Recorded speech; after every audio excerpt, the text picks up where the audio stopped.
All right, 1.4 lines. Part 1, we're going to be talking about graphing. And before we get into the graphing part, I do want to review what slope is all about. So if you remember from way back in the day, another way to describe slope would be rise over run.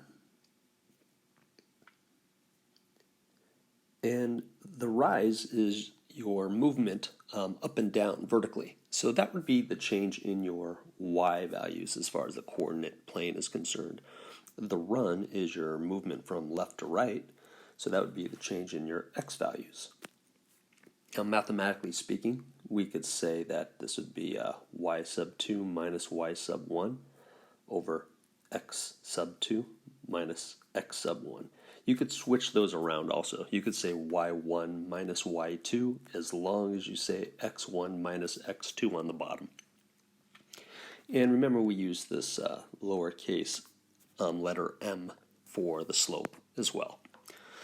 Okay, so we're going to plot each pair of points and determine the slope of the line containing them. I do want you to exercise that formula up above in case we get some crazy numbers like we do here in 1a. All right, so I've got 2 points, negative 37, 25, 13, negative 15. Let's put those on the graph here. And notice my graph is done by tens for every couple squares. Negative 37, 25. That would be roughly maybe right there-ish. And 13, negative 15, that would be kind of like right here. All right, if you want to label this, you could say negative 37, 25, and 13, negative 15.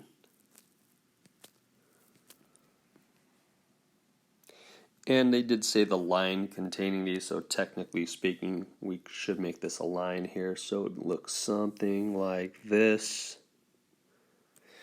And put some arrowheads on here, the tips, because lines go forever. And the slope of that line might be difficult to determine, especially because of the numbers, or if you're not using graph paper, or if you are.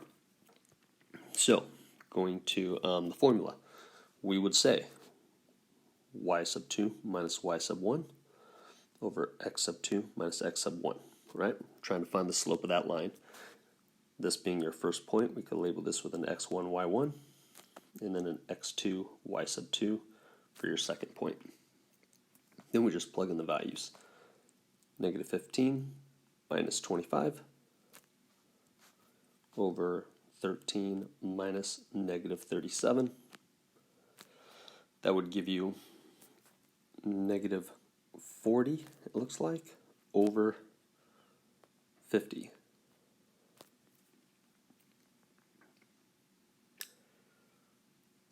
And that would reduce to negative 4 over 5. All right, so we did two things here. We found the slope and we graphed a line. All right, let's move on to 1b.